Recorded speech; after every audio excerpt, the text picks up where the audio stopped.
Amados e queridos irmãos, em Cristo Jesus, nosso Senhor, na manhã desta terça-feira, dia 17 de agosto, eu estou aqui para gravar mais um vídeo para a nossa reflexão.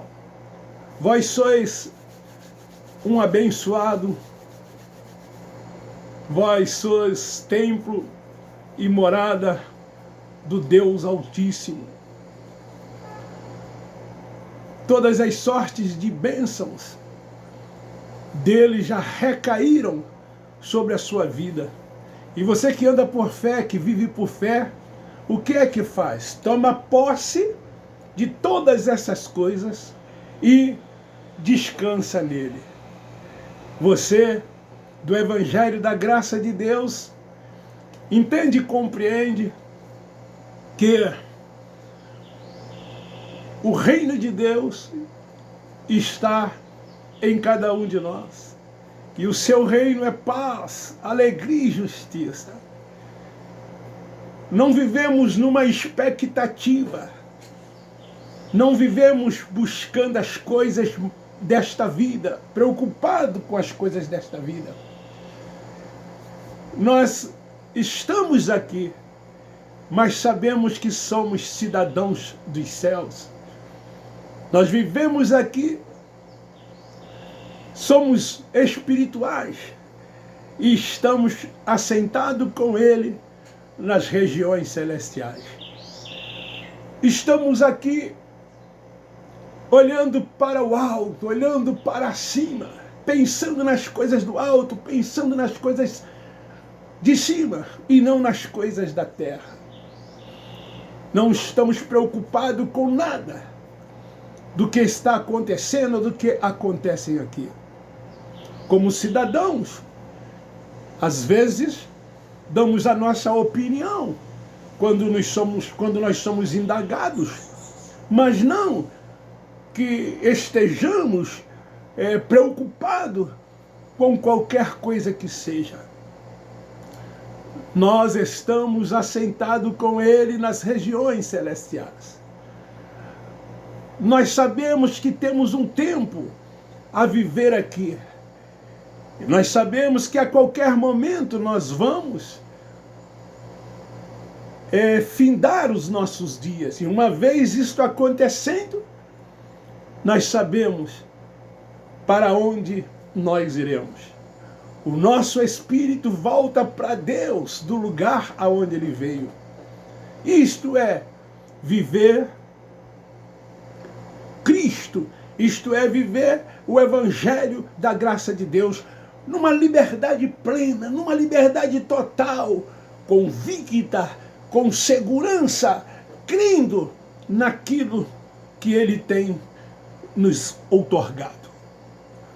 Louvamos e glorificamos o Teu santo e precioso nome a todo instante. Reconhecemos a Sua soberania. Reconhecemos que Ele é o nosso Senhor, que Ele é o nosso pastor e que somos guiados e dirigidos por Ele. Queridos, nós sempre somos indagados quando encontramos alguém. E a primeira pergunta sempre é: você está na igreja? Qual é a tua igreja?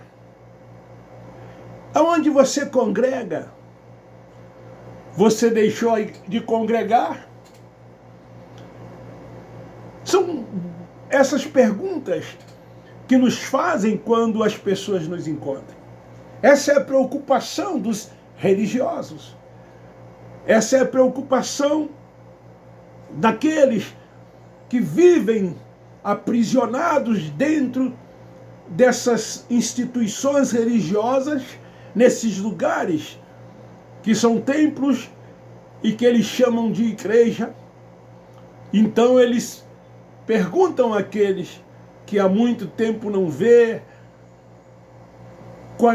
com aqueles que não o encontram no cotidiano, e aí são sempre estas mesmas perguntas. Os templos são armadilha para os religiosos.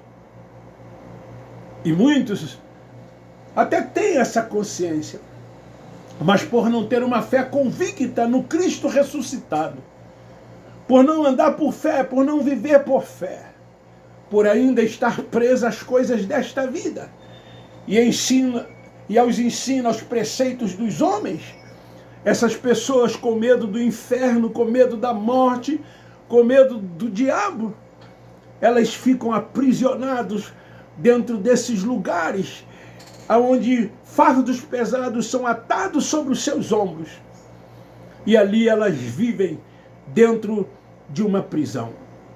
Esse sistema religioso, através dos seus líderes religiosos, nas suas instituições chamadas evangélicas, tem convencido os seus fiéis que não existe hipótese alguma como adorar Deus fora desses lugares, fora desses templos religiosos, abro aspas, chamado por eles de igreja. E eles até pegam textos bíblicos, principalmente nos livros históricos, chamado por eles de evangelho, para justificar a necessidade de se ter um lugar desse, um templo desse, para congregar e adorar, segundo eles, a Deus, ou buscar a Deus, assim como eles creem, acreditam e têm ensinado. Querido, na história do povo hebreu, realmente foi um mandamento bíblico dado por Deus a Moisés. Moisés, aquele que foi o libertador, aquele que tirou o povo de Deus do Egito. Então Deus deu a Moisés esse mandamento bíblico às tribos de Israel. E lá em Deuteronômio, no capítulo 12, no versículo 5, Moisés, então, ele diz assim: buscareis o lugar que o Senhor vosso Deus escolher entre todas as vossas tribos, para ali pôr o seu nome e a sua habitação. Mandamento bíblico, dado por Deus a quem? A Moisés, para que ele dissesse isso às tribos de Israel, ao povo de Israel. O próprio salmista, lá no capítulo 26, do versículo 8 de Salmo, ele diz assim: eu amo a habitação da tua casa e o lugar onde permanece a tua glória. No Salmo 122, o salmista disse: alegrei-me quando me disseram, vamos à casa do Senhor. Era um mandamento bíblico, era uma ordenança para o povo de Israel, era uma ordenança para o povo hebreu. E se era um mandamento, se era uma ordenança, tinha que se cumprir, não podia desobedecer. Assim como fora dado a esse povo cerca de 613 leis. Algumas delas para que se fizesse e outras para que se deixasse de fazer. E então, nenhum dos judeus em toda a história conseguiu cumprir todas essas ordenanças, todos esses mandamentos dados por Deus a eles. Então o próprio Deus vem, se faz carne e habita entre eles. E ele veio para cumprir a lei, não para aboli-la. E então ele cumpriu a lei em toda a sua totalidade, até que chegou o dia da sua morte, e a última palavra dita por ele foi: está tudo consumado. Me faz lembrar, dentro dessa ordem bíblica, desse mandamento bíblico, o próprio Cristo Nazareno. Ele entra no templo, expulsa todos que ali estavam. E ele disse assim: a minha casa será chamada casa de oração. Vós, porém, a fazeis covil de salteadores. Mateus capítulo 21, versículo 12 e 13. Por quê? Porque era um mandamento bíblico. E eles estavam ali transgredindo este mandamento. E então o Nazareno age dessa forma age dessa maneira. O Cristo morre e ele agora ressuscita. O Cristo vivo e vivo para todo o sempre.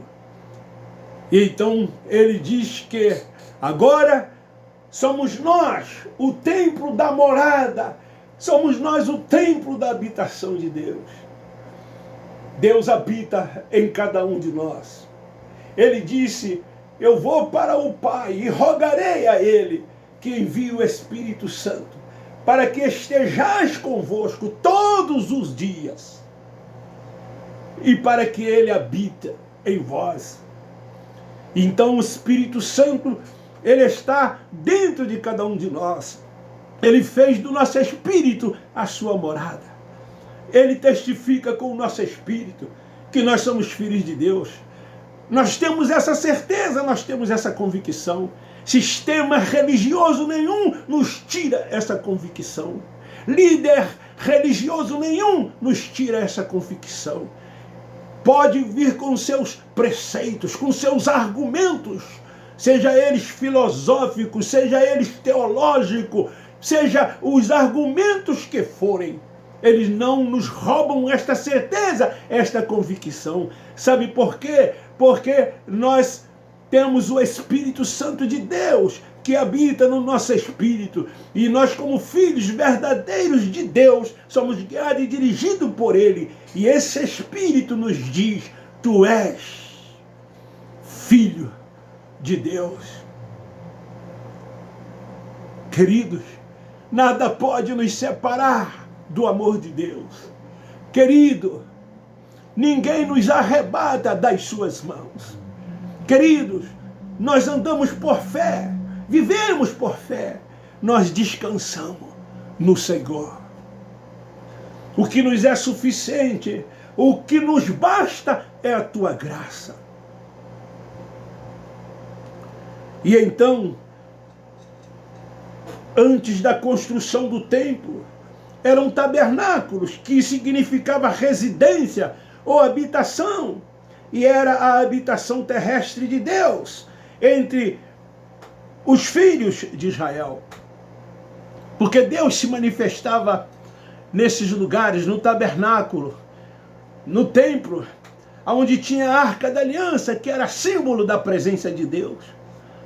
Deus não estava nas pessoas, não habitava nas pessoas, como hoje Ele habita.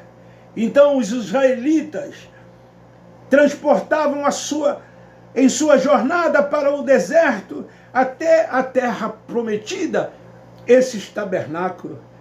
E aí, mais tarde, 300 anos, o templo de Jerusalém substituiu-o como habitação de Deus. E aí agora eles passam a frequentar o templo. E ali o próprio Nazareno disse: a minha casa será chamada casa de oração. Mas quando eles fogem desse propósito, mas quando eles fogem desse objetivo, o Cristo Nazareno, que veio para cumprir a lei, ele então entra no templo, chicoteia, expulsam todos que ali estavam e diz a eles: a minha casa será chamada casa de oração. Vós, porém, fazeis desta minha casa covil de salteadores. Queridos, templos construídos pelas mãos dos homens não é a habitação de Deus. Mas o sistema religioso, ele ensina, ele prega, dizendo que lá é casa de Deus e que a pessoa tem uma necessidade, tem uma obrigação de ser membro desses lugares, de frequentar esses lugares. Eles chegam ao ponto de ensinar que Deus está ali e por estar ali as pessoas precisam ser membro desses lugares. É isso que eles ensinam, é isso que eles pregam, é isso que eles dizem. E as pessoas, por não conhecer Deus, o Pai de todos nós, eles são filhos, mas não conhecem o Pai. E então deixam de se enveredar por esses caminhos, por esses preceitos, por esses ensinos dos homens, para que as pessoas sejam aprisionadas nestes lugares. Por isso que o tema desta mensagem é: os templos são uma armadilha para os religiosos. A maioria das pessoas são religiosas. Elas seguem rituais. Elas acham-se que se não tiver rituais, Deus não pode ser adorado. Elas seguem liturgias e acham que se não tiver liturgias, Deus não pode ser adorado. Nesses lugares, essas pessoas são dogmatizadas pelos seus líderes. E se assim não for, assim não sendo, Deus não pode ser adorado. Nesses lugares, há preceitos dos homens. Nesses lugares, há rudimentos dos homens. Nesses lugares, uma garrafa de água, para muitos deles é símbolo da presença de Deus. Rosas, lenços e muitas outras coisas.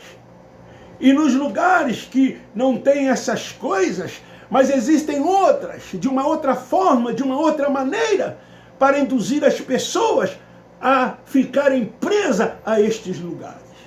Queridos, Cristo te chamou para a liberdade plena do Evangelho da graça de Deus. Ele te chamou para você ser livre. Ele te libertou. O Cristo ressuscitado, Ele está em você, Ele habita em você. O Cristo ressurreto é o seu pastor, Ele é o seu Senhor. Deixe que Ele controle a sua vida. Deixe que Ele dirija a sua vida sem reserva. Viva Ele 24 horas por dia. A graça dEle te é suficiente. A graça dEle te basta. Sinta 24 horas por dia a presença do Espírito Santo em você. Não se deixe levar pelos movimentos nesses lugares. Muitos desses lugares têm que ter danças. E as pessoas se deixam levar por essas coisas. Coreografias. Representações teatrais. Nesses lugares as pessoas são aplaudidas. Nesses lugares as pessoas recebem honras. Nesses lugares as pessoas, elas têm posições outorgadas por outro líder espiritual, dando a cada um deles títulos. E as pessoas se orgulham dos títulos que têm. Tem uma carteirinha dada por uma convenção, por um conselho de pastores. Tem uma carteirinha dada por essas instituições religiosas. E as pessoas saem por aí dando carteirada. Tem muitos dessas denominações. Quando você visita outra, você precisa se identificar. Dá carteirada. Ao chegar lá, a primeira coisa que o porteiro ou alguém que está ali de frente pergunta: seu cartão de membro? Você é obreiro? Você é o quê? Pastor? Qual é o seu título? E então me dá aí a sua carteira. E essa carteira então valida a presença dessas pessoas nesses lugares. É isso que acontece. São todas essas coisas que fazem parte desse sistema religioso. E as pessoas estão presas a essas coisas. O líder disse: você está crescendo, você precisa crescer cada vez mais. Você precisa fazer para que você suba de posto, para que você galgue outras posições. E eles chegam até mentira, dizendo: o Deus me mandou eu te consagrar isso, aquilo. Deus mandou eu dizer a você que você está no caminho certo, que o seu momento vai chegar. Deus disse que vai te honrar. E as pessoas saem dali felizes, alegres, satisfeitas, porque segundo elas ouviram a voz de Deus.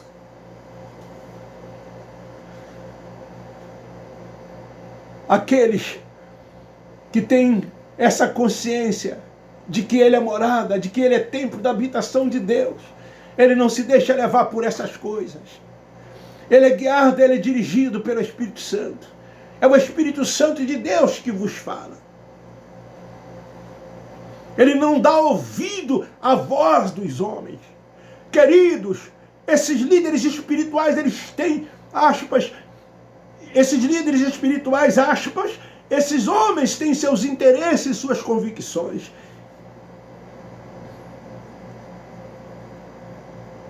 Eles dizem que vocês são ovelhas. Eles dizem que tem um rebanho.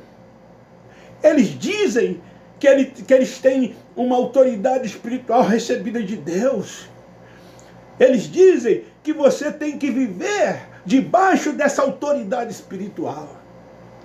Querido, você é uma unidade no corpo de Cristo.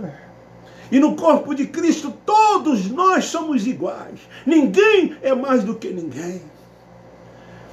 No corpo de Cristo se tem dons. E esses dons são colocados em práticas para a edificação, para o crescimento, para o fortalecimento de cada um no corpo de Cristo. E ali o cabeça é Cristo. Ali o pastor é Cristo. Ali o Senhor é Cristo. A honra é do Cristo. A glória é de Cristo. O domínio é dele. A soberania é dele. Ele que controla tudo e a todos. Você é espiritual. E então, o que acontecia? O templo foi destruído no ano 70. O Cristo Nazareno, na cruz, antes de expirar, ele expressou: está tudo consumado. Vocês não cumpriram, mas eu vim cumprir toda a lei. Vocês não conseguiram, mas eu consegui. Eu fui até o fim. E a última palavra dele foi: está tudo consumado. E finalizando, ele disse: em tuas mãos eu entrego o meu espírito. E ali ele expirou. Quando o sistema valoriza esses lugares como casa de Deus, impondo aos seus fiéis a cumprir rituais, liturgias, e aonde as pessoas são dogmatizadas, seguindo o preceito dos homens e rudimentos da lei, obrigando-os a frequentar, onde tentam dar forma a um Deus que é espírito, a um Deus que é invisível, que é espírito, para fortalecer aquilo que eles ensinam. É isso que acontece nesses lugares. Deus é espírito, querido, e não habita nesses lugares. Atos capítulo 7, versículo 28. Não habito em templo feito pelas mãos dos homens. O Cristo ressuscitado traz ao apóstolo da graça de Deus, o apóstolo Paulo. Ele dá a Paulo toda a revelação da sua glória, nos constituindo como casa espiritual. Segundo a primeira epístola de Pedro, no capítulo 2, no versículo 5. Somos o santuário de Deus. Somos o santuário de Deus. Somos o santuário de Deus. Somos o santuário de Deus. E a habitação dele. Aonde nós estivermos, nós não nos reunimos nos templos, nesses lugares que eles chamam de igreja. Nós nos reunimos como igreja, porque entendemos e compreendemos que a igreja somos nós. No meio da rua, ainda hoje, eu encontrei um amigo de quase 50 anos atrás. Eu conheci ele na igreja metodista wesleyana. O João. E então começamos a conversar. E ali nós nos reunimos como igreja, ficamos 20 ou 30 minutos parados no meio da rua, falando acerca de todas essas coisas, reunido como igreja, porque entendemos que Deus é espírito, e por ser espírito o adoramos em espírito e em verdade. O Deus invisível. Nós não nos prendemos ao espaço físico. Nós não nos prendemos a denominações, a esses nomes colocados por homens. Cada nome diferenciado do outro e acrescentando palavras, muitas das vezes até textos bíblicos, para atrair pessoas, para prender pessoas.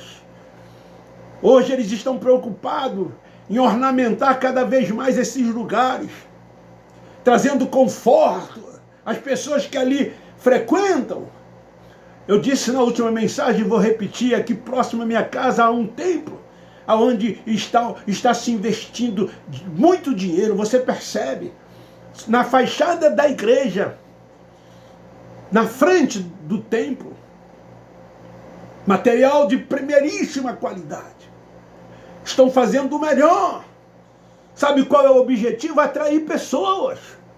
Sabe por quê? Porque eles estão perdendo pessoas, porque os olhos estão sendo abertos, a mente das pessoas estão sendo iluminada, as pessoas estão se libertando desse sistema religioso, e cada dia que se passa eles estão perdendo mais gente. E daí eles começam a investir, até mesmo para justificar os 10% que cada um deles entregam no final do mês ou no início do mês, e as ofertas que são tiradas a cada reunião que ali eles realizam. Porque não tem uma reunião nesses lugares que não se pede dinheiro. Cada um usa uma estratégia. Uns são mais agressivos ao pedir, outros são mais controlados, e outros são tímidos, mas não deixam de pedir oferta, não deixam de pedir dinheiro. Essa é a principal conveniência e interesse desses líderes religiosos. Eu rompi com o sistema para que eu pudesse ter coragem de pregar aquilo que eu acredito, aquilo que eu creio. Porque o sistema te oprime. O sistema te oprime. Ele te aliena. Ele não deixa você contestar. Você é obrigado a aceitar tudo quanto eles dizem.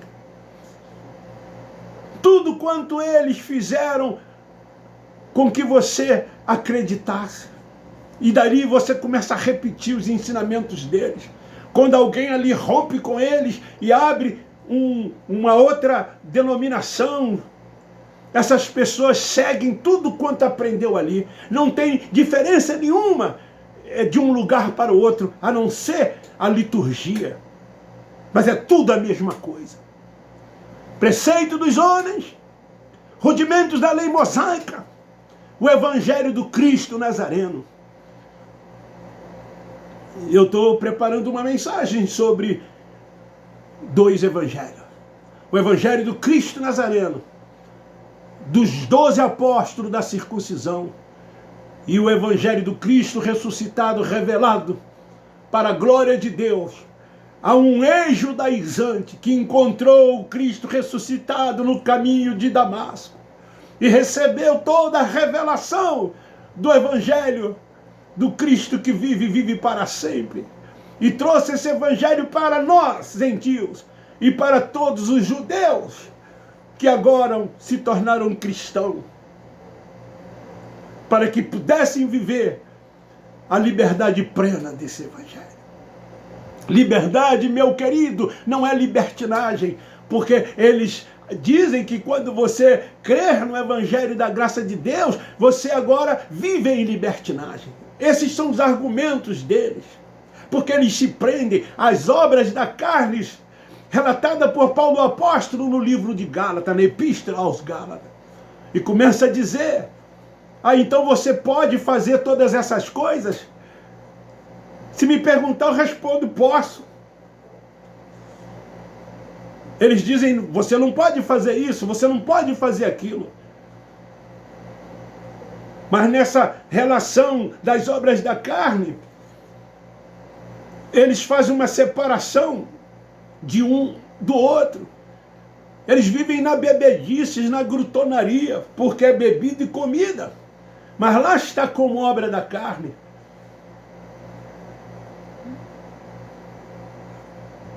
Paulo, o apóstolo da graça de Deus, diz: e todas as coisas me são lícitas.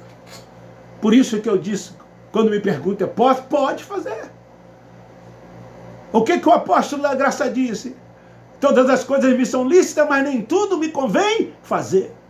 Nós do Evangelho da Graça de Deus não somos melhores do que quem quer que seja. Mas nós não praticamos e nem fazemos essas coisas. Sabe por quê? Sabe por quê? Porque temos a mente de Cristo. Porque o Espírito Santo habita em nós. E o Espírito está sempre pronto. Mesmo que a carne seja fraca, o Espírito está pronto. E neste confronto, o Espírito prevalece. Podemos fazer, mas não convém que façamos. Porque somos morada, somos espirituais. Quando entendemos essas coisas, deixamos de ser o quê? Carnais.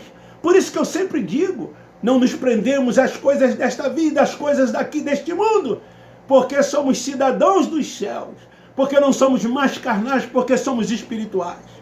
E estamos assentados com Ele nas regiões celestiais e vivemos o seu reino aqui. Assim sendo o santuário do Deus vivente, os templos são verdadeiras armadilhas para os religiosos. São extorquidos com seus dízimos e ofertas. São tratados diferenciados dos seus líderes, que gozam de mordomias e muitas benesses. Ninguém dentro desses lugares tem mais benesses do que os líderes religiosos. Você vai para o SUS quando você adoece. Eles vão para os melhores hospitais. Os seus filhos estudam nas escolas públicas, os deles nas escolas particulares. Você vai para esses lugares a pé, às vezes de bicicleta, e quando tem um carro mais ou menos. No máximo um carro zero, popular, que eles andam nos melhores carros. Você, muitas das vezes, não tem o café da manhã, não tem o almoço, não tem o jantar, ou seja, as 3 refeições. Enquanto isso, eles comem nos melhores restaurantes. E nas suas casas, eles têm do bom e têm do melhor. Tudo isso sustentado e bancado por você. E todo esse dinheiro é tirado em nome de uma tal obra de Deus. E que muitos seguidores até defendem. Não, eu dou para a obra de Deus.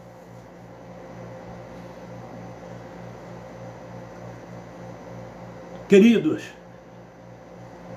eles têm o controle de toda a arrecadação. Lógico que os batistas é diferente dos pentecostais, é diferente do neopentecostais, assim como os presbiterianos, ou seja, as igrejas tradicionais é diferente das igrejas pentecostais e neopentecostais. Mas eles têm um controle sobre toda a arrecadação e o seu destino. Temos grandes despesas. Quanto maior é a denominação, maior é a sua despesa. Escândalos estão surgindo, porque muitos que eram tesoureiros nesses lugares estão abrindo a sua boca, estão rompendo com esses líderes religiosos, estão botando a boca no trombone, porque sabe de muitas coisas que acontecem por trás dos bastidores. Entra aí nas redes sociais, pastores de grandes igrejas, de grandes instituições religiosas. Muitas dessas igrejas neopentecostais que está na televisão com grandes programas, todos eles hoje estão reclamando que a renda está caindo e que a igreja, aspas, deles estão devendo e que o povo não está mais contribuindo como contribuíam. Sim, a instituição pode estar devendo, mas o patrimônio de cada um deles tem aumentado cada vez mais. Por que eles não vendem as fazendas? Por que eles não vendem os sítios? Por que não vendem os helicópteros? Por que não vende os seus bens, já que eles acreditam tanto nesse evangelho que eles pregam e ensinam, e investe. Mas do deles eles não tiram um centavo, do deles entre aspas, porque tudo isso foi dado e concedido por eles. Os seus destinos são chamados e são direcionados por cada um deles. São chamados nesses lugares de reverendos. Reverendo. Eu conheço uma dessas que os seus membros são obrigados a chamar o líder religioso dele de reverendo. Virou nome. O reverendo. Eu já falei sobre essa questão de reverenciar. O que quer dizer isto? Eles têm títulos. Uns começam como auxiliar, vão a diácono, presbítero, pastor, bispo, apóstolo, bispo mais. Eu estou falando porque eu também comecei lá. Membro, lá eu me batizei, 21 de junho de 1971. Depois fui auxiliar de trabalho, fui a diácono, fui a presbítero, fui a pastor. E antes que fosse galgar outros, eu saí fora. Eu rompi com esse sistema. Então os títulos que eles me deram, que eu não deveria ter, mas eu permiti enquanto estava no sistema, ficou para trás. O dom continua, porque o dom foi dado por Cristo ressuscitado. Lá nesses lugares eles têm primazia. Eles são o centro de todas as atenções. As pessoas estão voltadas para cada um deles. Nesses lugares, eles estão sempre em posições de destaque. Nesses lugares, eles dividem a glória de Deus. Nesses lugares, eles têm honra. Nesses lugares, eles são chamados de mestre. Fazemos tudo que o nosso mestre mandar. É assim que funciona nesses lugares, que são chamados de igreja aspas. Esses templos religiosos, que têm sido uma grande armadilha para as pessoas que lá frequentam. Portanto, eu encerro dizendo: fuja desses alçapões, fuja desses lugares, viva o evangelho da graça de Deus, seja feliz, viva o seu reino aqui. Eu termino dizendo: Abba Pai, Abba Pai, Abba Pai. Se inscreva no meu canal, dê um like, aperte o sininho, divulgue e compartilhe. Um forte abraço, um beijo no seu coração. Nós do Evangelho da Graça de Deus te amamos. Sabe por quê? Porque tu és um eleito, tu és um predestinado, tu és uma propriedade exclusiva de Deus. Mesmo preso nesse sistema religioso, você é salvo, você é dele, porque você é um eleito. E você vai voltar para o lugar de onde veio. Se liberte para viver em liberdade aqui. Não na libertinagem, como eles dizem, mas na liberdade no Cristo ressuscitado. Amém, amém, amém. Abba Pai, Abba Pai, Abba Pai.